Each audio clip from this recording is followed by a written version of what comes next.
Assalamualaikum warahmatullahi wabarakatuh.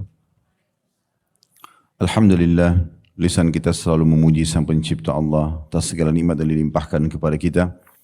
Dan Rasulullah sallallahu alaihi wasallam selalu mengucapkan setiap nikmat yang beliau rasakan dengan memuji Allah. Alhamdulillah alladzi bi ni'matihi tatimmus shalihat. Segala puji dan puja yang dengan izinnya semua kebaikan tersempurnakan. Bahkan Rasulullah SAW sendiri pun kalau sedang ada ujian datang kepada beliau, beliau tidak lupa untuk selalu memuji Allah dan bersangka baik kepadanya. Selaya beliau membaca Alhamdulillah ala kulli hal, segala puji bagi Allah dalam setiap keadaan. Karena ujian pun datang pasti dengan hikmah Allah subhanahu wa ta'ala. Jadi kita sebagai seorang muslim dan muslimah selalu memuji Allah dalam setiap keadaan kita. Alhamdulillah. Selanjutnya kita panjatkan salam hormat kita kepada utusan Allah Nabi besar Muhammad sallallahu alaihi wa ala alihi wa sahbihi wasallam, sebagaimana Allah telah memerintahkan kita untuk mengucapkan salam hormat tersebut. Dan tentu kita berharap agar diberikan balasan sesuai yang dijanjikan. Satu kali salam hormat ini akan dibalas dengan 10 rahmat. Dan rahmat Allah meliputi kebutuhan, pemenuhan kebutuhan, pengampunan dosa, peninggian derajat dan juga solusi dari setiap permasalahan. Seperti biasa di saat Allah subhanahu wa ta'ala mudahkan di hari Kamis pukul kurang lebih 13.00 waktu Indonesia Barat, kita akan melanjutkan bedah buku kita 35 amal pelebur dosa yang ditulis oleh Fatin binti Abdul Aziz hafizahullah, dan kita sudah membahas sampai amalan yang ke-10. Yang ke-10 terakhir adalah menyingkirkan sesuatu yang membahayakan dari tengah jalan. Kesempatan ini insyaAllah kita akan bahas poin atau amalan yang ke-11 yang bisa melebur dosa-dosa setiap muslim, yaitu menyayangi binatang. Kita akan bahas dulu judul ini. Masalah menyayangi dalam Islam adalah bagian daripada perintah Allah secara umum.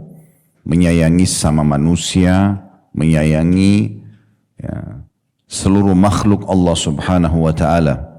Apakah itu hewan-hewan, tumbuhan, bahkan tidak membuat kerusakan pada benda-benda juga yang tidak butuh untuk dirusak.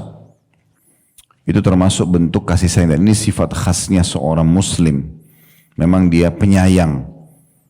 Lawan penyayang berarti tidak emosional, ya, tidak gegabah dalam mengambil keputusan, tidak selalu menyusun strategi balas dendam, ya, sehingga selalu dalam pikirannya bagaimana selalu membalas kejahatan orang dengan kejahatan.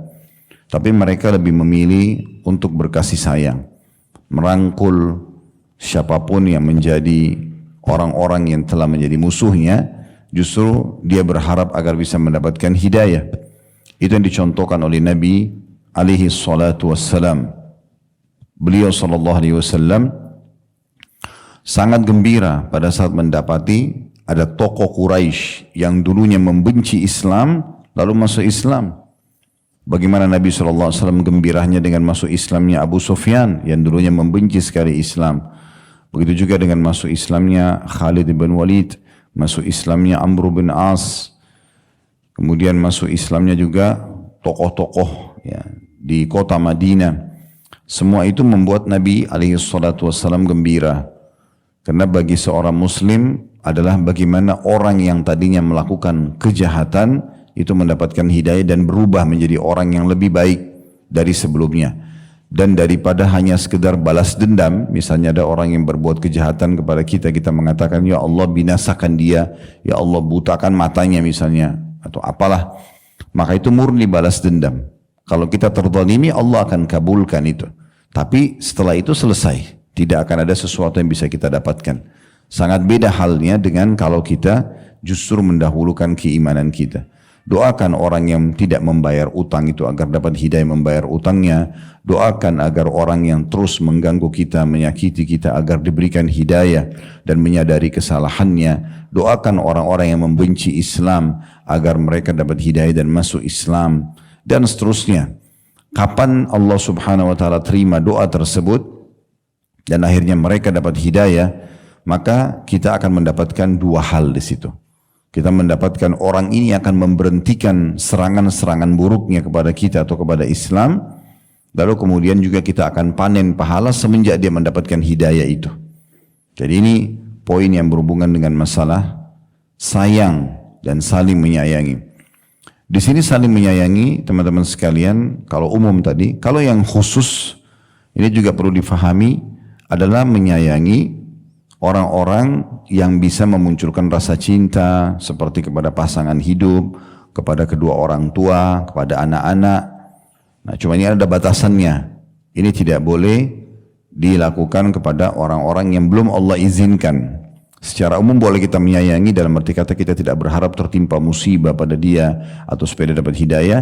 Tapi kalau ada hubungan khusus, ini hanya kepada orang-orang yang Allah izinkan saja. Itu lingkupnya.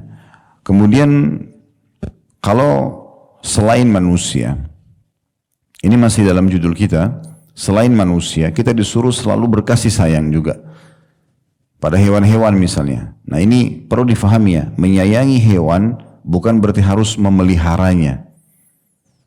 Jangan difahami, oh menyayangi hewan berarti kita sekarang pulang dari sini terus kita sibuk, di rumah kita penuh dengan segala jenis hewan yang kita pelihara. Bukan. Bukan sedang membahas masalah pemeliharaan hewan. Menyayangi bukan memelihara. Menyayangi artinya tidak mengganggu, tidak menyakiti, ya. Memberikan haknya hewan-hewan tersebut sebagaimana dalil yang akan kita bacakan sebentar lagi insyaallah. Misalnya kita temukan hewan yang kehausan, yang kelaparan, lalu kita berikan kepada hewan tersebut kebutuhannya misalnya, tanpa harus memeliharanya. Nah itu yang dimaksud dengan menyayangi. Jadi saya ulangi lagi, bukan menyayangi dengan cara memelihara. Karena kalau memelihara itu berapa banyak yang akan kita pelihara? Seekor kucing kah? Atau 10 ekor kucing atau 100 ekor kucing misalnya. Yang benar adalah kita menyayangi dengan cara memberikan perhatian. Kita misalnya lihat di pinggir jalan ada seekor kucing lagi mencari induknya misalnya. Kemudian kita lihat dari kejauhan ada induk kucing mungkin yang tidak dijangkau oleh mata anak kucing ini, kita kemudian bawa mendekatkan si anak tadi kepada ibunya misalnya. Atau kita temukan ada hewan yang kelihatan, misalnya hewan itu haus, lapar, lalu kita berikan makanan. Nah, itu yang dimaksud dengan menyayangi di sini. Itu yang dimaksud dengan menyayangi di sini. Dan ini juga ada batasan dalam menyayangi hewan. Kalau hewan-hewan itu dasarnya dibolehkan untuk dibunuh. Ya. Ada hewan yang boleh untuk dibunuh. Ya. Beda hewan yang disembelih ya. Dibunuh ini berarti memang dimatikan tanpa harus dimakan gitu ya. Karena itu nanti akan ada hewan-hewan tersendiri berhubungan dengan masalah ini. Sebagaimana sabda Nabi SAW tentang berhubungan dengan 5 jenis hewan yang dianjurkan untuk dibunuh. Khamsun minad dawabi kulluhunna fasiqun yuqtalna fil harami. Dalam riwayat lain dikatakan wal hillah. Maksudnya adalah 5 jenis hewan semuanya adalah hewan-hewan yang berbahaya, hewan buruk yang harusnya dibunuh, baik atau termasuk di wilayah haram. Wilayah haram itu kayak Mekah, Madinah. Itu kan kalau dalam hadis tentang kemuliaan 2 wilayah ini nggak boleh dibunuh hewannya, nggak boleh dicabut pohonnya. Tetapi ada pengecualian 5 jenis hewan ini. Kata Nabi SAW yang pertama adalah al-ghurab. Dan ghurab itu maksudnya burung gagak. Ya. Kemudian yang kedua wal-hida'ah. Ya. Ini adalah burung Raja Wali. Kalau terjemahan kita. Yang ketiga wal-aqrab. Kalajengking. Yang keempat wal-fa'rah, tikus. Kemudian wal-kalbul aqur. Yang kelima adalah anjing yang ganas, suka menyerang orang tidak buat salah pun selalu diganggu. Nah itu hadis ini riwayat Bukhari. Ini hewan-hewan yang dibolehkan untuk dibunuh. Dalam riwayat lain tentang masalah cecak, ya, di mana Nabi SAW mengatakan siapa yang membunuh cecak itu maka dia akan mendapatkan 100 pahala. Nah, tentu banyak jabaran para ulama tentang kenapa, gitu kan. Tapi yang jelas tanpa ada bahasan kenapa pun kita sebagai seorang muslim menjalankan saja.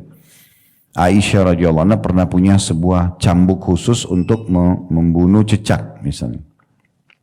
Nah itu yang disebutkan di dalam hadis. Ya. Ada juga riwayat yang lain menyebutkan tentang masalah ular. Ya.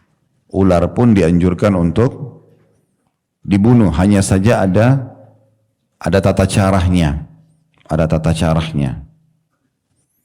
Ya. Kalau ular itu masuk ke dalam rumah, maka dalam hadis disebutkan dianjurkan agar setiap orang di antara kita memerintahkan dia dulu untuk pergi, mengatakan keluarlah dari rumah ini, karena kadang-kadang jin itu menjelma menjadi ular. Jadi dengan kita bahasakan pergilah, maka berarti dia golongan jin yang disuruh pergi, dia akan keluar dari rumah. Tapi kalau tidak, dia tidak mau keluar, berarti memang dia murni hewan, dan di saat itu kita bisa minta tolong siapa yang bisa mengambilnya. Tapi kalau dia berbahaya maka boleh dibunuh, gitu ya. Nah ini pengecualian. Baik, kita akan masuk teman-teman sekalian membaca apa yang ditulis oleh penulis di sini berhubungan dengan masalah menyayangi hewan. Saya berharap tadi poin-poin ini sudah bisa difahami ya dalam pembukaan kita tadi. Jadi menyayangi berarti tidak menyakiti, ya, tidak mengganggu, dan memberikan apa yang merupakan kebutuhan dia tanpa bicara masalah memelihara. Karena sebagian orang salah faham dengan masalah ini ya. Mereka memelihara, akhirnya malah mengganggu hewan tersebut, membatasi ya, gerak-geriknya. Bahkan kadang-kadang sampai menyiksa, sebagaimana akan kita jelaskan ya, hadisnya tentang masalah bahayanya menyiksa hewan itu. Ada larangan keras dari Nabi SAW. Jadi lebih aman untuk tidak memelihara hewan, gitu kan. Kalaupun ada hewan yang harus dipelihara, maka itu namanya hewan ternak.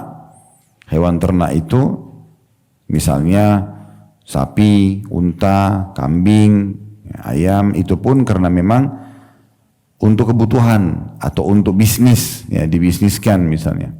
Karena kita ada Idul Adha, ya. Ada juga kebutuhan orang untuk ya bisnis misalnya kayak tambak untuk ikan misalnya ya. Atau kalau ada orang dia menghiasi rumahnya dengan akuarium ikan dan dibuat yang bagus ikan itu, mungkin masih ada pendapat-pendapat yang membolehkan masalah itu ya. Tapi kalau sampai hewan itu yang mengotori rumah, najis ya dan segala macam, apalagi hewan yang dasarnya dilarang untuk dipelihara dalam rumah seperti anjing misalnya, karena dalam hadis Nabi SAW mengatakan salah satu rumah yang tidak dimasuki malaikat selain rumah yang ada patungnya adalah yang ada anjingnya ya. Maka kita alihkan saja ya. Tidak perlu harus memelihara hewan ini, tetapi tetap tidak menutup kemungkinan kalau misalnya kita temukan ada seekor anjing di luar rumah, walaupun dia tidak boleh dipelihara di rumah, dia kehausan, terus kita memberikan minum, itu tidak ada masalah, itu ada pahalanya. Karena kan masuk dalam masalah menyayanginya. Ya. Kecuali tadi hewan-hewan yang disuruh bunuh ya, disuruh bunuh itu ada pengecualian. Itu tidak perlu kita memberikan makan dan minum seperti orang sengaja memberikan makan dan minum tikus misalnya, karena tikus disuruh bunuh. Ya. Atau tadi raja wali, burung gagak, ya, kalajengking. Ya, ini semua tidak boleh dipelihara secara mutlak dan memang harusnya dibunuh. Tidak perlu juga kita berbagi makanan gitu kan. Cuma ada batasannya ya. Kata Nabi SAW, Allah memerintahkan kalian berbuat baik dalam setiap keadaan kalian. Termasuk kalau kalian membunuh, bunuhlah dengan cara yang santun. Jadi nggak boleh misalnya tikus itu dimasukkan dalam perangkat, habis itu disiramin air panas misalnya. Misal contoh, oh tikus ini banyak merusak furniture saya nih, digebukin gitu kan. Nggak, kalau dia dipukul untuk membuat dia mati, oke. Tapi kalau karena dendam marah, nggak boleh. Ya, seperti itu gambarannya. Baik, kita akan bacakan apa yang ditulis oleh penulis ini di halaman 32. Masalah amalan ke-11 pelebur dosa-dosa, yaitu menyayangi binatang. Dari hadis Abu Hurairah radhiyallahu anhu, dia berkata, sungguhnya Rasulullah sallallahu alaihi wasallam bersabda, "Baina rajulun yamshi ishtadda alaihi al-'atash, fanazala bi'ran fashariba minha, thumma kharaja fa idza huwa bikalbin yalhathu ya'kulu ath-thara min al-'atash." فقال لقد بلغ هذا مثل الذي بلغ بي فملأ خفه ثم أمسك بفيه ثم رقي فسقى الكلب فشكر الله له فغفر له. قالوا يا رسول الله وإن لنا في البهائم أجرا قال في كل ذي كبد رطبة أجر. Terjemahannya, pada saat seseorang sedang berjalan. Tadi saya berharap kalau saya baca bahasa Arabnya tetap Bapak Ibu perhatikan ya. Bisa dilihat tata cara bacanya gitu. Pada saat seseorang berjalan, kata Nabi SAW, dia merasa kehausan. Ini kisah tentang orang sebelum kita. Nabi SAW gambarkan ada seseorang pernah berjalan, dia kehausan. Lalu dia turun ke sumur untuk mengambil minum. Tak kala ia keluar, dia keluar dan melihat seekor anjing sedang menjulurkan lidahnya menjilat-jilat tanah karena kehausan. Maka dia berkata, anjing ini mengalami seperti yang ku alami, maksudnya haus juga. Lalu dia memenuhi sepatunya dengan air dan mengangkatnya dengan mulutnya, maksudnya dia mencopot satu sepatunya, dia turun ke sumur, diisi air karena wadah yang paling mudah pada saat itu, karena belum ada juga wadah di sumur itu tidak ada wadah untuk bisa mengambil air dengan timba atau yang sejenisnya, maka dia mencopot sepatunya, diisi air, lalu dia gigit dengan mulutnya.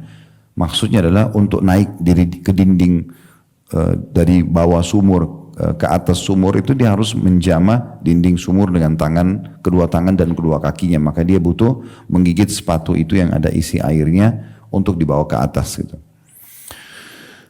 Lalu ia naik dan memberi minum anjing tersebut. Maka Allah pun berterima kasih kepadanya dan mengampuni dosa-dosanya. Para sahabat bertanya, wahai Rasulullah, apakah kita akan mendapatkan pahala atas kebaikan kita terhadap binatang?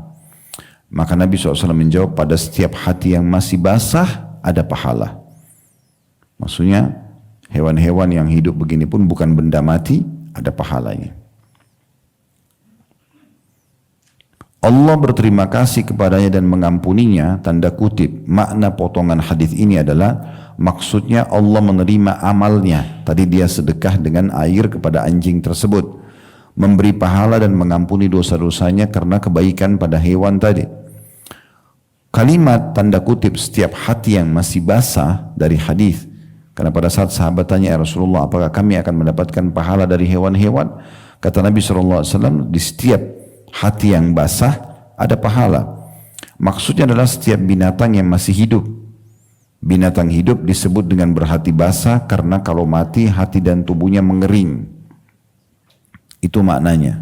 Dari hadis ini juga teman-teman sekalian, kita bisa coba ambil faedah dulu dari hadis ini. Faedah yang pertama adalah bagaimana pentingnya setiap orang menanamkan rasa sayang dalam hatinya. Yang dia dahulukan, dia penuhi hatinya dengan rasa sayang, rasa kasihan, rasa peduli. Ya. Semua itu masuk dalam satu kata, cinta sosial, suka berbagi, dermawan. Ya. Bahkan sampai kepada hewan. Jadi kalau hewan saja kita bisa dapat pahala seperti ini, bagaimana dengan manusia? Sungguh saya tidak bisa membayangkan bagaimana kerasnya hati seseorang pada saat dia lihat ada seorang yang fakir, yang miskin, mengulurkan tangan, minta, dia masih bisa lewatkan kendaraannya tanpa memberi. Mungkin orang itu haus, orang itu lapar, apalagi membawa anak. Seringkali ada bisikan syaitan, dia pura-pura, dia bohong, anak pinjaman, ini was-was syaitan. Tugas kita, kalau di depan mata kesempatan beramal soleh, eksekusi, langsung dijalankan. Semua bisikan yang menghalangi untuk perbuatan baik itu syaitan, dan syaitan musuh nyata, gak boleh diikuti. Kasih saja. Nanti dia bohong, Ustaz, itu urusan dia sama Tuhannya. Innamal a'malu binniyat.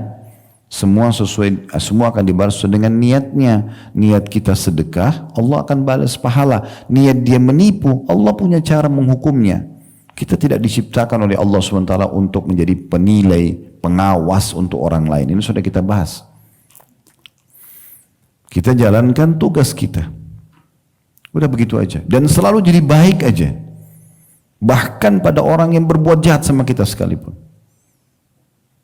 Kita akan dibalas oleh Allah SWT dengan niat kita mau berbuat baik pada orang itu. Dia akan dibalas dengan niat jahatnya.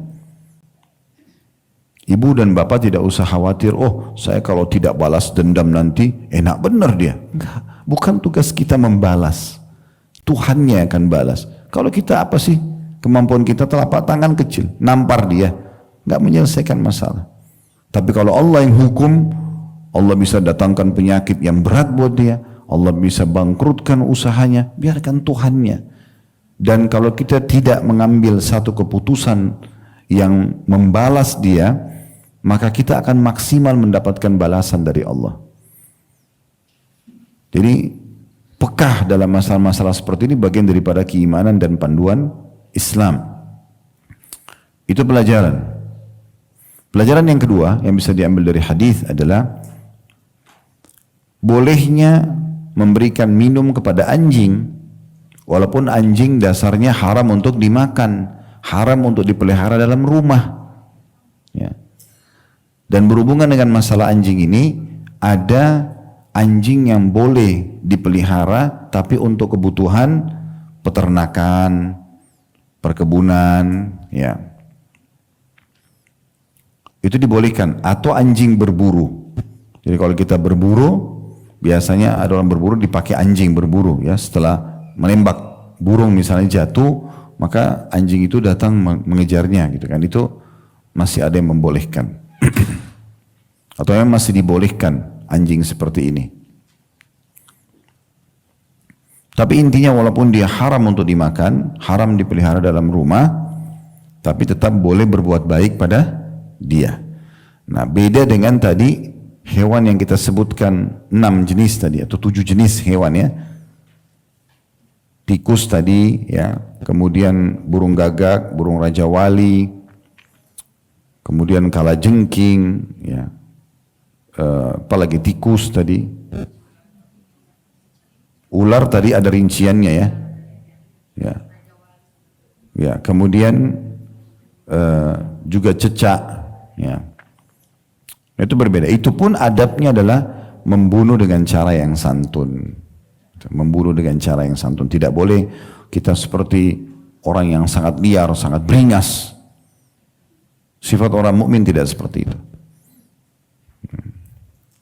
Hewan yang disembeli pun sama, harus dengan santun.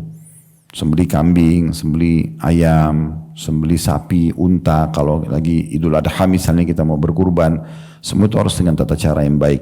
Nabi SAW perintahkan untuk menajamkan pisau, tidak boleh memperlihatkan pisau pada hewan tersebut, gitu kan? Tidak mengganggunya pada saat sedang makan, tidak menyeretnya supaya dia merasa sakit. Ya. Sampai pernah ada sahabat waktu dia mau sembeli dombanya ditidurin di tanah, perutnya diinjak sama dia sambil dia ngasap pisau. Domba itu ngelihatnya. Waktu Nabi SAW lewat, Nabi mengatakan, apa kau ingin membunuhnya 2 kali?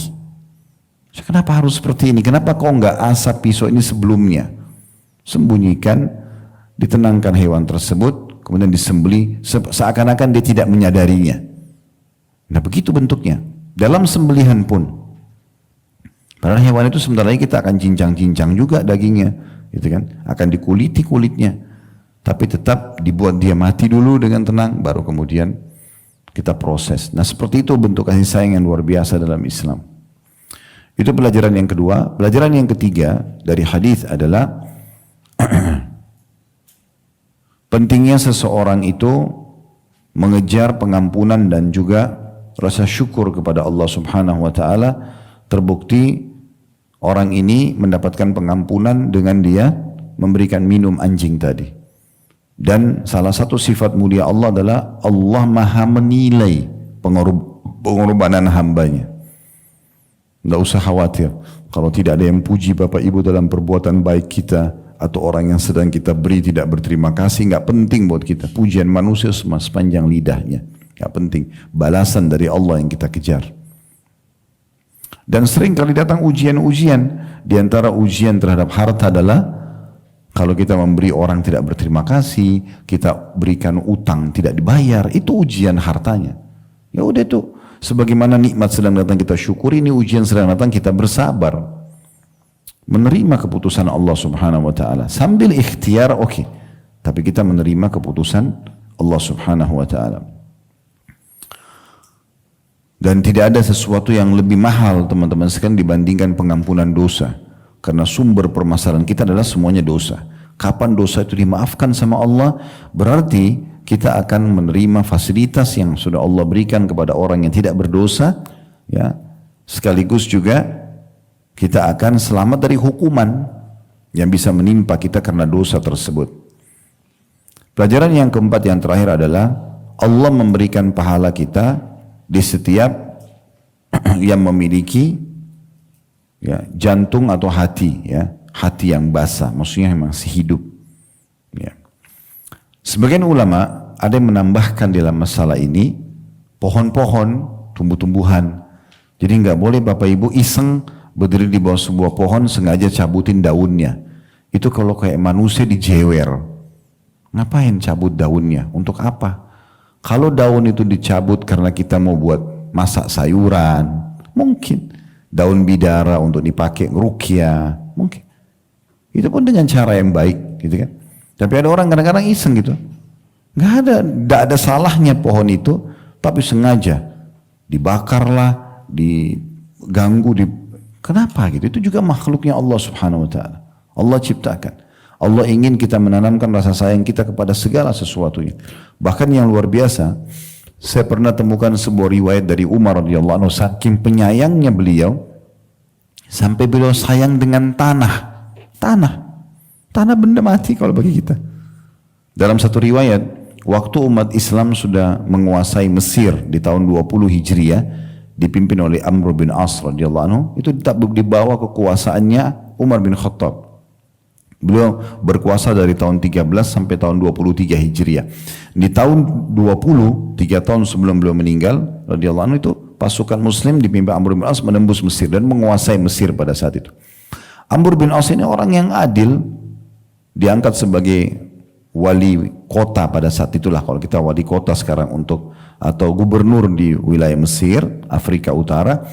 Beliau memperhatikan kebutuhan masyarakat. Nah, salah satunya adalah sumber minum masyarakat di kota Kairo dan sekitar Mesir itu adalah Sungai Nil. Pernah dengar Sungai Nil ya? Sungai Nil. Dari Sungai Nil. Nah, beliau melihat ternyata orang menuju ke Sungai Nil itu untuk mengambil air cukup jauh jaraknya. Cukup jauh. Maka Amr bin As punya inisiatif. Bagaimana kalau dia buat saluran air, tanahnya dibuat lubang, buat saluran air, karena waktu itu mereka belum punya pipa, yang memudahkan memperdekat supaya air Sungai Nil mengalir memperdekat untuk masyarakat pada saat itu. Tepatnya di kota Kairo kalau kita sekarang. Namun beliau tahu patuh kepada pemimpin wajib, maka beliau izin dulu.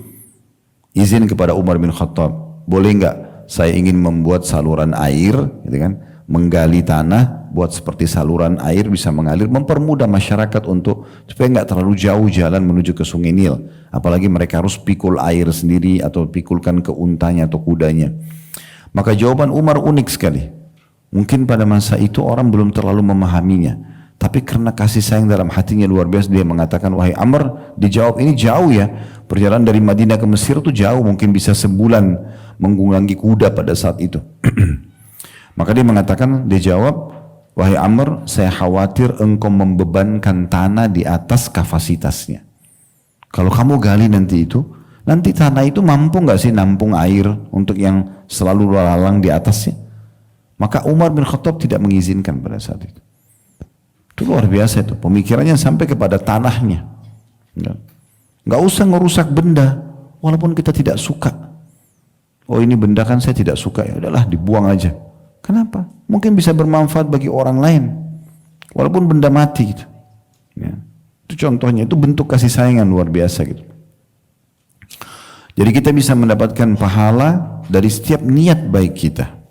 Ya. Apalagi kalau kita memberikan kepada hewan yang memiliki hati yang basah. Terlebih lagi kalau manusia. Lebih luar biasa lagi kalau manusia. Jadi Bapak Ibu yang suka memelihara hewan, saya sering berikan masukan, bukan melarangnya. Karena ada hewan-hewan yang kita boleh. Kalau mau beternak untuk bisnis, untuk berternak misalnya hewan ternak untuk dimakan, ayam, kambing, sapi, itu tidak ada masalah.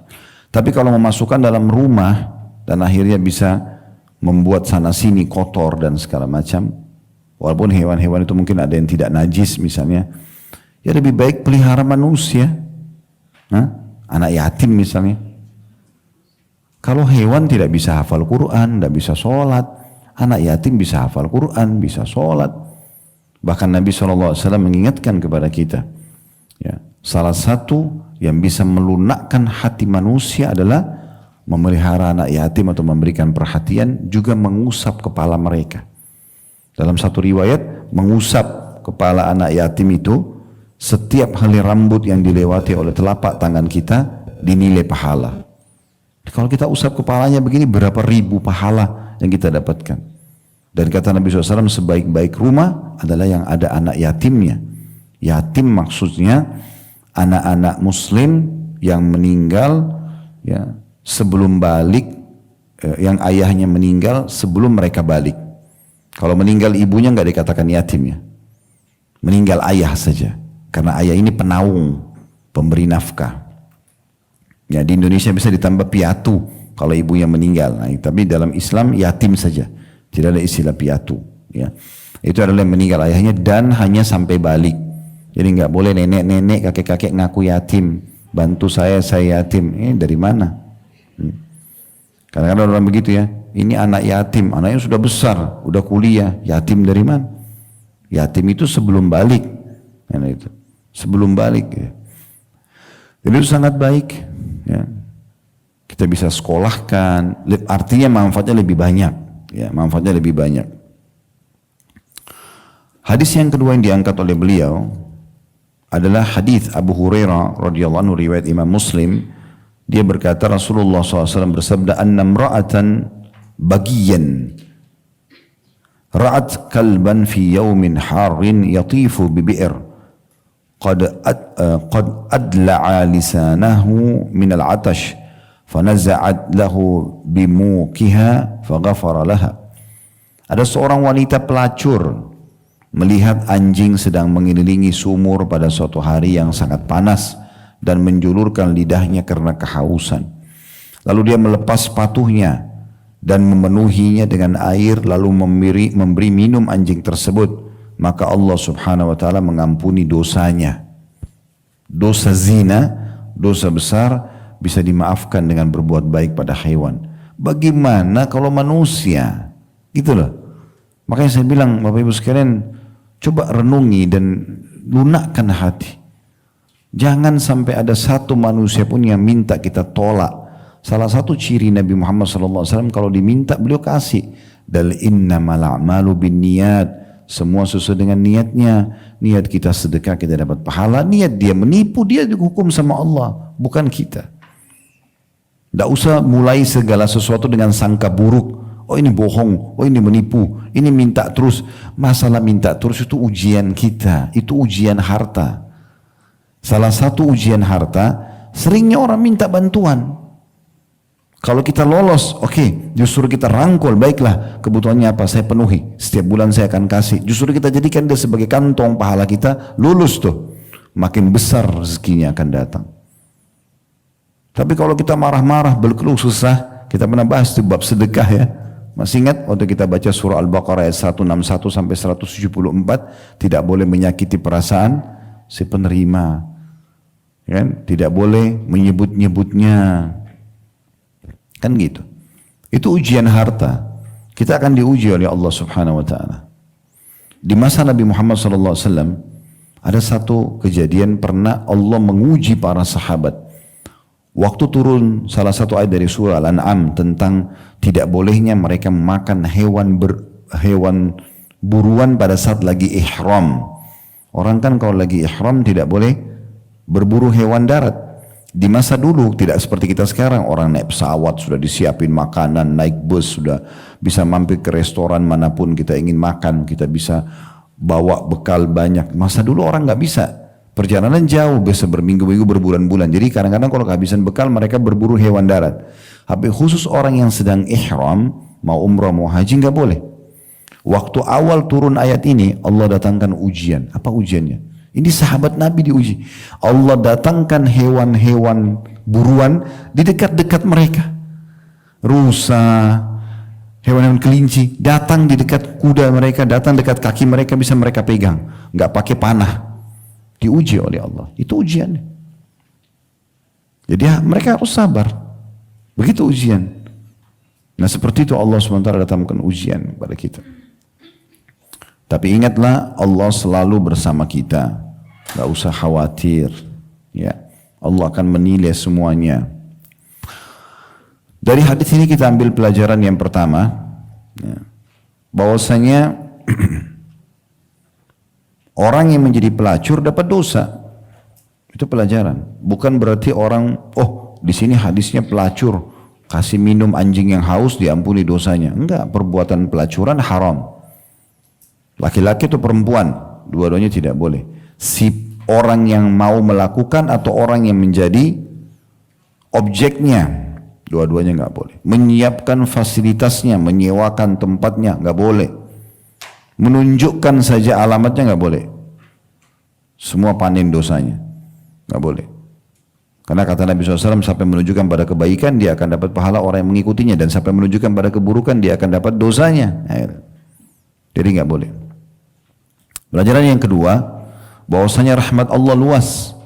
Allah bisa mengampuni dosa-dosa hambanya tergantung kadar keikhlasan hamba itu dalam melakukan kebaikan. Bahkan terkadang perbuatan yang mungkin dianggap remeh, ternyata bisa mengampuni dosa kita.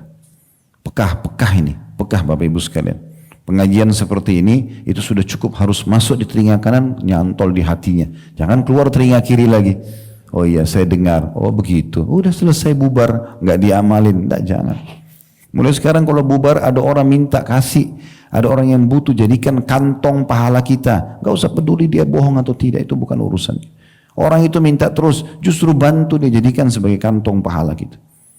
Justru begitu. Kalau tidak ada orang miskin yang minta, kira-kira kita mau dapat pahala dari mana? Gitu. Kan gitu.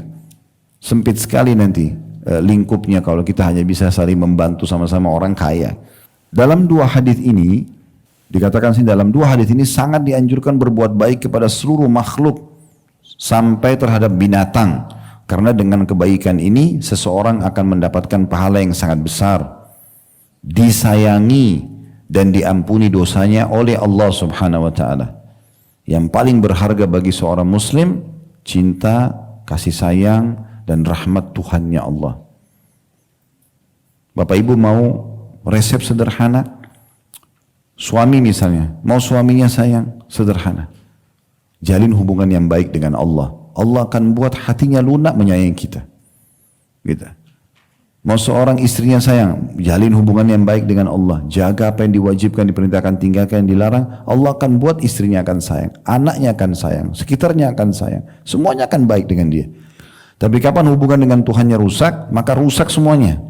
Mau dia menggunakan 1001 cara, tidak akan ada efektif, tidak akan efektif.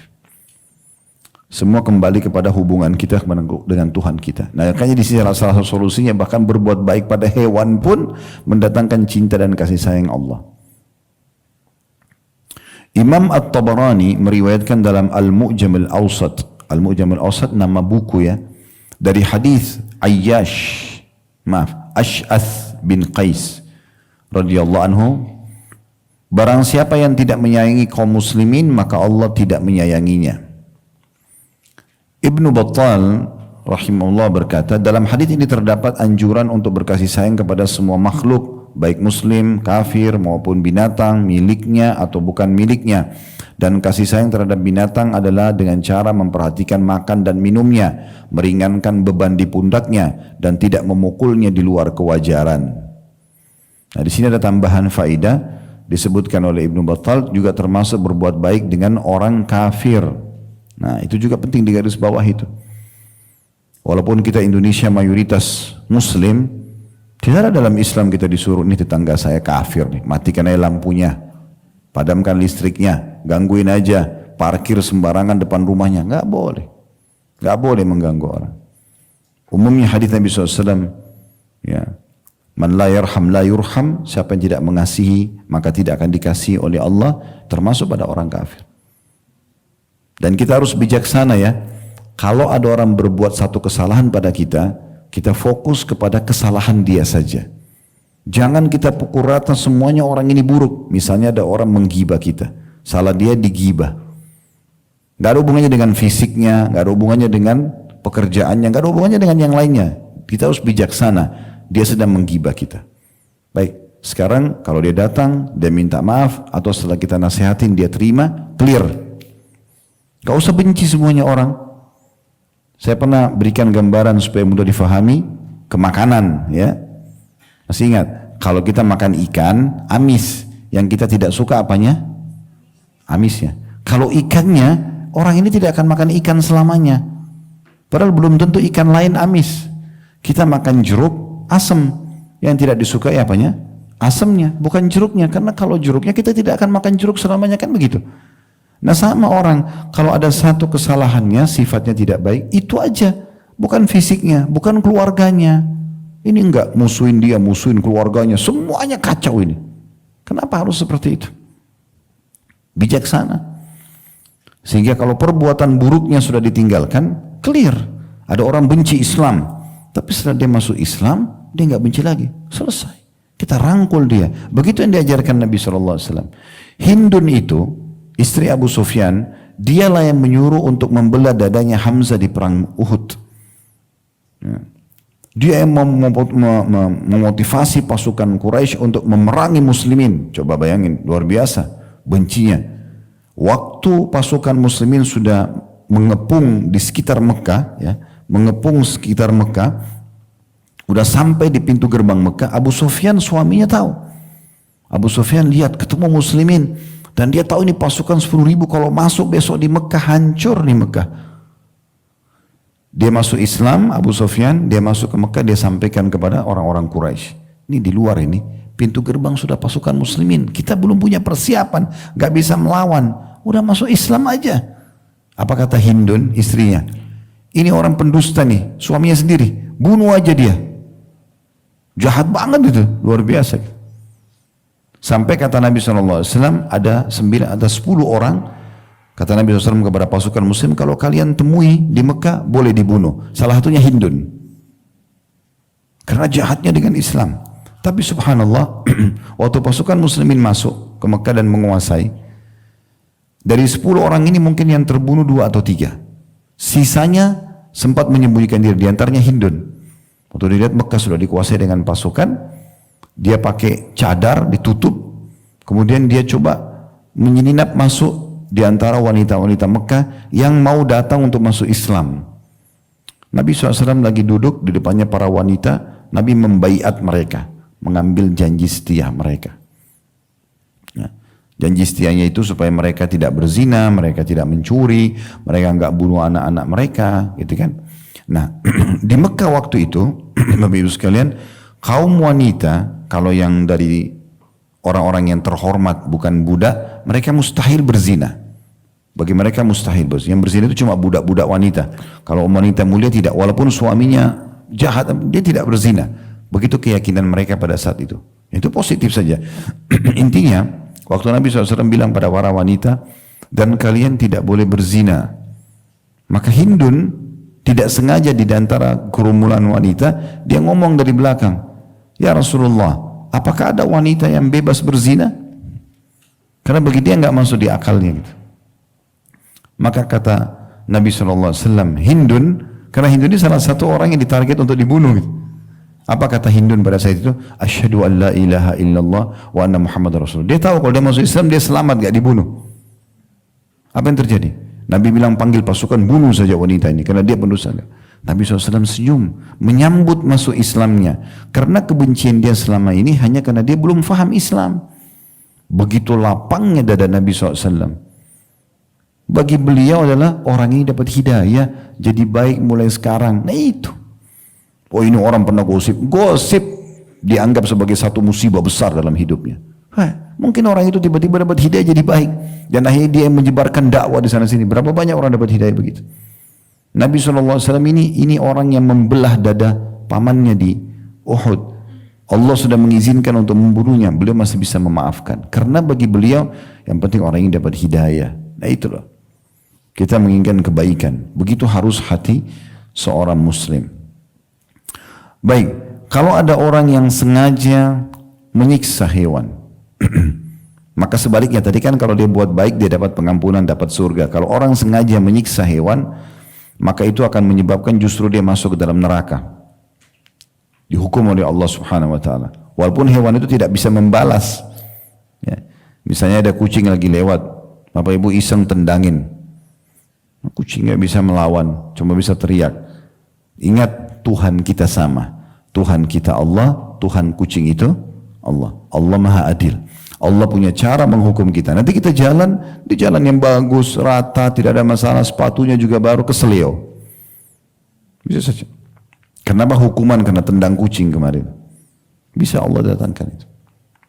Dalam sebuah hadis Bukhari Muslim disebutkan, ini sudah tidak ada di buku kita, ini tambahan informasi ya. Udhibatil mar'atu fi hirratin sajanatha hatta matat. Ada seorang wanita yang disiksa oleh Allah SWT karena kucing yang dikurungnya sampai mati. Dia marah dengan kucing itu, dimasukin ke satu kamar, dikunci. Fadakhalat fiha an-nar, maka dia dimasukkan dalam api neraka karena kucing itu. Lahiya at'amatha, dia pada saat mengurung tidak memberi makan, wasaqatha, tidak memberi minum, idh habasatha, pada saat dia mengurungnya, walahiya tarakatha ta'kulu min khasyasil ard, bahkan dia tidak membiarkan kucing itu untuk makan dari serangga tanah. Kosong ruangan itu, dibiarin dihukum. Apa dosanya kucing itu?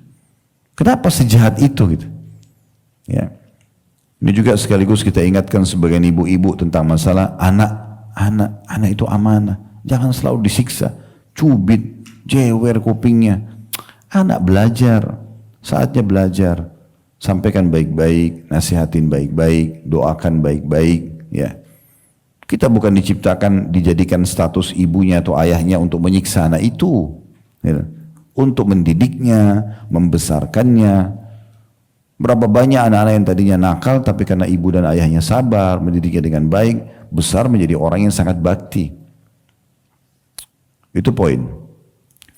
Baik, ada hal yang ingin saya tambahkan dalam masalah ini, penting sekali, dan saya berharap Bapak Ibu memiliki buku ini ya. Buku ini sudah kami bedah sebenarnya di YouTube. Isinya 900 lebih halaman ya. Tepatnya buku ini 975 halaman. Semuanya sudah saya bedah dari awal sampai akhir, kecuali satu bab warisan aja. Ini saya selalu sarankan Bapak Ibu punya di rumah, dijadikan sebagai kamus Islam. Karena apapun Bapak Ibu mau di buku ini ada. Ada bab tentang akidah, bagaimana mengenal Allah, ada bab tentang adab, tata krama, ada bab tentang akhlak, karakter-karakter Islam, ada bab tentang fikih ibadah, sholat dan seterusnya, ada fikih muamalah. Ya. Maksudnya fikih muamalah itu tentang jihad, tentang jual beli, ini lengkap, hampir 1000 halaman. Harganya tidak seberapa ini. Saya tidak tahu pas harganya, tapi mungkin tidak akan lebih dari harga makan siangnya Bapak Ibu. Buku ini saya sarankan untuk semua, bukan cuma jemaah kita di sini, semua jemaah saya yang sudah ikutin di medsos dan di pengajian offline ataupun online untuk punya buku ini. Namanya Minhajul Muslim. Ya, ya kalau sudah alhamdulillah. Kalau yang belum punya, saya usahakan bisa dimiliki ya. Saya juga sudah minta sama teman-teman tim untuk menyiapkan di depan untuk mempermudah, dan nanti kalaupun sudah punya bisa dibeli untuk dihadiahkan kepada keluarga, kolega, teman-teman. Ini buku sangat bagus. Kalau lagi ada perkawinan, ini buku yang paling layak dikasih untuk pengantin. Kasih buku ini sama sejadah misalnya. Nah, ini buku yang bagus sekali. Nah, di situ di buku ini saya akan bacakan di bab adabnya, ada adab terhadap hewan. Ada adab terhadap hewan ya. Di halaman 211 saya akan bacakan. Kata Syekh Abu Bakar Jazair rahimahullah, seorang muslim beranggapan bahwa kebanyakan hewan adalah makhluk mulia. Maka dari itu ia menyayanginya karena Allah sayang kepada mereka, dan ia selalu berpegang teguh kepada etika dan adab-adab berikut ini. Ini adab kepada hewan menurut Syekh Abu Bakar Jazair rahimahullah. Yang pertama, memberinya makan dan minum apabila hewan itu lapar dan haus. Karena Rasulullah SAW bersabda, fi kulli dhati kabidin harrati ajr. Pada setiap yang mempunyai hati yang bisa kehausan terhadap pahala dengan berbuat baik padanya. Hadis riwayat Bukhari. Kemudian juga hadis man la yarham la yurham. Barang siapa yang tidak berbelas kasih, niscaya tidak dibelas kasihi. Hadis Bukhari juga. Kemudian kata Nabi SAW hadis selanjutnya, irhamu man fil ardi yarhamkum man fis sama. Sayangilah siapa saja yang ada di bumi ini, niscaya zat yang ada di langit akan menyayangimu. Hadis Bukhari Muslim. Ini poin pertama. Memberikan makan dan minum hewan yang lapar. Adab yang kedua, menyayangi dan mengasihinya. Sebab Rasulullah SAW telah bersabda kepada para sahabat yang menjadikan burung sebagai sasaran memanah. Jadi pernah ada sahabat sengaja taruh burung untuk jadikan latihan memanah, sasaran memanah. Beda kalau kita burung lagi terbang, kita berburu untuk dimakan, itu boleh. Tapi kalau ditaruh, diikat, jadi sasaran panah, enggak boleh. Kata Nabi SAW, la'anallahu man ittakhadha syai'in fihi ruhun gharada. Allah melaknat orang yang menjadikan sesuatu yang bernyawa sebagai sasaran. Manusia sengaja ditaruh, pasti sasaran, enggak boleh. Beliau juga, hadis ini diriwayatkan Bukhari Muslim, beliau juga telah melarang mengurung atau mengikat binatang ternak untuk dibunuh dengan dipanah atau ditombak dan sejenisnya. Ya, seperti di Spanyol yang biasa sengaja dilemparin, disiksa, jadikan sebagai bahan tontonan, itu tidak boleh. Ya. Dalam Islam kita bicara ya. Karena beliau SAW bersabda, man faja'a hadhihi biwaladiha ruddu waladaha ilaiha. Siapa gerangan yang telah menyakiti perasaan burung ini dengan mengambil anaknya, kembalikan anak-anaknya kepadanya. Jadi pernah ada satu induk burung di hadapan Nabi lewat, burung itu kayak sedang bukan berkicau saja, tapi kayak lagi berkeluh kesah, lagi kayak nyari. Kita kan kadang-kadang sebagai manusia walaupun tidak paham bahasa hewan, kita tahu kucing itu atau burung itu kayak sedang mengeluh sesuatu, ya. Ternyata Nabi SAW menangkap burung ini sedang kehilangan anaknya. Maka Nabi SAW bersabda kepada para sahabat, kembalikan, siapa yang telah memisahkan induk burung ini sama anaknya, kembalikan anaknya. Ya. Beliau juga mengatakan hal tersebut setelah beliau melihat seekor burung berputar-putar mencari anak-anaknya yang diambil dari sarangnya oleh seorang sahabat. Hadis ini riwayat Bukhari. Ada riwayat lain, Bapak Ibu sekalian, yang juga perlu kita renungi bersama-sama di poin tentang masalah memberi makan, berkaitan dengan hewan. Kata Nabi SAW, "Idza sirtum fi ardi hasbatin fa'u'tud dawabi fa'u'tud dawabba hadzaha. Wa idza sirtum fi ardi majdabatin fanju 'alaiha." Artinya, hadis ini riwayat Al-Bazzar ya, dengan sanad sahih. Kata Nabi SAW, apabila kalian melakukan perjalanan di tanah yang subur, maka berilah binatang tunggangan haknya. Mampir di situ sejenak, biarkan dia makan, biarkan dia minum, kemudian baru lanjutkan perjalanan. Dan apabila kalian berada di tanah yang tandus, percepatlah perjalanan. Supaya jangan hewan itu haus, nanti butuh tidak ada air.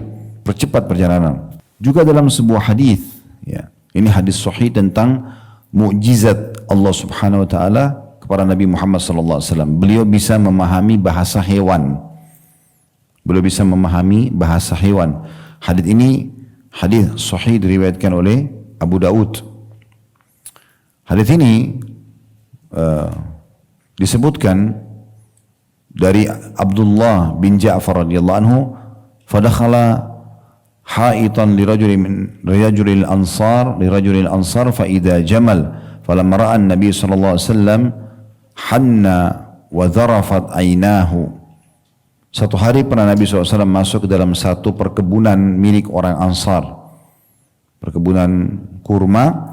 Kemudian Nabi SAW melihat seekor unta. Yang unta itu pada saat melihat Nabi SAW tiba-tiba bersuara seperti ngomong dengan Nabi dan melinangkan air mata. Untanya nangis, gitu kan. Fa'atahu Nabi sallallahu alaihi wasallam famasaha dhifrahu fasakat. Maka Nabi sallallahu alaihi wasallam mendekati unta tadi, kemudian mengusap bagian belakang kepalanya, dan akhirnya unta itu pun diam. Faqal, maka Nabi SAW bersabda, Man rabbu hadal jamal, liman hadal jamal. Siapa pemilik unta ini? Ya. Maka faja'a fatan minal ansari faqal. Datanglah seorang anak muda dari Ansar seraya berkata, Li ya Rasulullah, unta ini milikku, wahai Rasulullah. Faqal, maka Nabi SAW mengatakan, Afala tattakillaha fi hadhil bahimati allati mallakakallahu iyaha. Kenapa engkau tidak bertakwa kepada Allah, takut kepada Allah terhadap hewan ini yang telah Allah jadikan sebagai milikmu? Yang membuat hewan ini jadi milikmu adalah Allah. Kenapa kau tidak bertakwa sama Allah? Maksudnya takut kepada Allah ya terhadap hewan ini. Kata Nabi SAW, فَإِنَّهُ شَكَى إِلَيَّ أَنَّهُ تُجِعُهُ وَتُدَائِبُهُ. Sesungguhnya hewan ini mengeluh, annaka tuji'uhu, bahwasanya engkau ya, memukulnya atau membuatnya kelaparan, maaf. Dan juga tud'ibuhu. Tud'ibuhu ini maksudnya membuatnya lelah. Di sini kita bisa dalam riwayat ini bagaimana Nabi alaihi salatu wassalam menegur pemilik unta tadi karena terlalu membebankan di luar kapasitasnya dan menyiksa hewan itu. Menyiksa hewan itu. Dan jangan lupa teman-teman sekalian, semua nanti akan ada hisabnya pada hari kiamat. Hati-hati. Termasuk dari hewan-hewan ini ya. Umar bin Khattab radhiyallahu anhu pernah melihat seseorang sengaja memikulkan di atas untanya barang-barang di atas kemampuannya. Kelihatan sekali ini bebannya berat, gitu kan, di atas unta. Maka Umar memukul pemilik unta tersebut sebagai hukuman. Dan beliau mengatakan, mengapa kamu mengangkut barang di atas untamu sesuatu yang dia tidak mampu melakukannya. Jadi Umar sebagai pemimpin itu menghukum. Pernah dengar sahabat Abu Darda radhiyallahu anhu? Pernah dengar nama ini? Ya. Abu Darda ini punya seekor unta, dia kasih nama Dimun. Ya. Dia pernah bilang pada saat beliau mau meninggal, dia bicara sama untanya. Abu Darda bilang sama untanya, wahai Dimun, jangan kau mengadukanku besok di hari kiamat di sisi Rabbku. Aku tidak pernah membebanimu kecuali apa yang kamu mampu saja. Ini athar sahih. Dia bicara sama hewannya, jangan sampai nanti kamu hari kiamat tuntut aku di depan Allah. Apalagi manusia, kita bisa bayangkan ya kalau muamalah mereka sama hewan begini, bagaimana dengan manusia? Bagaimana mereka menjaga hubungan baik dengan manusia? Nah ini poin perlu digarisbawahi. Selanjutnya, kita masuk ke poin yang ketiga. Syekh Abu Bakar Jazair rahimahullah menyebutkan tentang menenangkannya ketika hendak menyembelih ataupun membunuhnya. Karena Rasulullah SAW telah bersabda, Inna Allah katabal ihsana ala kulli syai'. Allah telah memerintahkan dan mewajibkan berbuat baik terhadap segala sesuatu. Fa idza qataltum fa ahsinul qitla. Kalau kalian harus membunuh, maka bunuhlah dengan cara yang baik. Wa idza dzabhtum fa ahsinuz dzabh. Dan kalau seandainya kalian harus menyembelihlah dengan cara yang baik. Wal yurih ahadukum dzabihatahu wal yuhidda syafratah. Seseorang di antara kalian hendaklah menenangkan sembelihannya, dibawa dengan baik-baik, ditidurkan dengan baik-baik, ya, kemudian baru disembelih. Dan hendaklah ia menajamkan mata pisaunya, diasah supaya nanti pada saat dipotong lehernya itu tidak membuatnya kesakitan karena tumpulnya pisau itu. Hadis ini diriwayatkan oleh Imam Muslim. Selanjutnya, ya, beliau menyebutkan tentang tidak boleh menyiksa, dan ini sudah kita sebutkan tadi hadisnya tentang wanita yang dihukum oleh Allah Subhanahu wa taala karena menyiksa seekor kucing sampai mati. Yang kelima, beliau menyebutkan tentang boleh membunuh hewan yang mengganggu seperti anjing buas, ya, serigala, ular, kalajengking, tikus dan lain-lain. Lalu beliau menyebutkan tadi hadis khamsu fawasiqu tuqtalna fil hilli wal haram. 5 hewan yang fasik atau yang mengganggu yang boleh dibunuh di tanah halal maupun di tanah haram, di Mekah Madinah atau di luar Mekah dan Madinah. Lalu beliau sebutkan al-hayyatu, ular. Sudah kita rincikan tadi kalau ular ada hukumnya, ya. Kemudian al-ghurabul abqa, burung gagak yang putih punggungnya dan perutnya. Kemudian wal fa'rah, tikus, wal kalbul aqur, anjing buas, wal hudaya atau raja wali. Tadi sudah kita tambahkan ada kalajengking dan ada cecak, berarti 7 hewan. Dan subhanallah sebagian ulama menyebutkan kalau ada orang mimpi dia misalnya istikharah mau menikah sama seseorang, dia mau paralisi sama seseorang, kemudian dalam mimpi dia melihat hewan-hewan ini, itu menandakan yang akan dia menikah dengannya atau paralisi ini orang yang buruk. Dia mimpi tikus, dia mimpi ular, gitu-gitu, ya. Atau ada orang kena sihir. Nah, sering kali mimpinya hewan-hewan ini, karena hewan ini disebutkan dengan fawasik atau fasik, hewan-hewan yang buruk. Kenapa Allah ciptakan? Ya, sebagai bentuk ujian bagi manusia. Kemudian yang keenam, ya, boleh memberikan cap dengan besi pada telinga hewan ternak untuk maslahat. Kan biasanya ada orang pakai besi panas, ya, cap.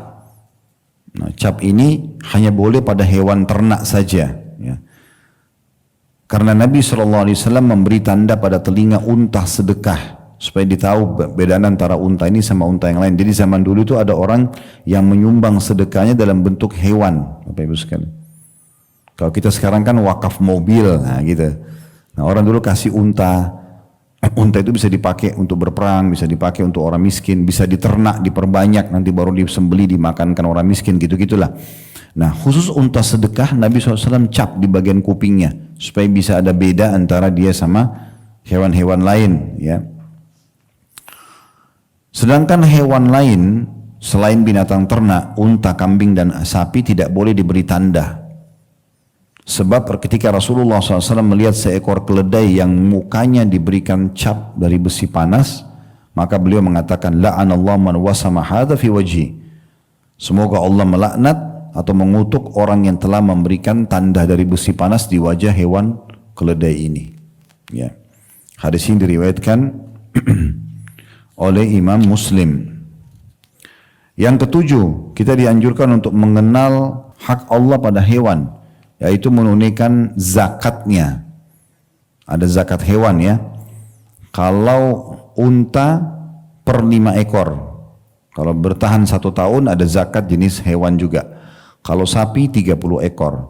Kalau kambing kelipatan 40. Nah ini kalau para peternak biasanya ada di bab zakat. Dan di buku ini lengkap dibahas tentang masalah zakat hewan itu selain zakat harta gitu. Yang kedelapan kata beliau adabnya adalah tidak boleh sibuk mengurus hewan hingga lupa taat dari zikir kepada Allah Subhanahu wa taala. Beliau mengangkat hadis Nabi sallallahu alaihi wasallam, al-khairu li thalath. Kuda itu ada 3 macam. Lirajulin ajr, ada kuda yang bagi pemiliknya menjadi sumber pahala. Walirajulin sitr, kuda yang bagi pemiliknya menjadi penutup atas kebutuhannya. Wa ala rajulin wizrun, dan bagi seseorang bisa menjadi sumber dosa. Ya. Lalu beliau rincikan, farajulun rabataha fi sabilillah fa'atala laha fi marjin aw rawdah fama asabat fi tiyaliha dzalika minal marji aw ar-rawdati kanat lahu hasanat. Kalau golongan pertama yang mana kuda itu menjadi sumber pahala bagi pemiliknya adalah seseorang yang menambat kudanya di jalan Allah. Dia persiapkan, dia rawat untuk berperang di jalan Allah. Ia banyak berdiam di padang rumput atau di kebun, karena kan ditambat, dipelihara, ditaruh.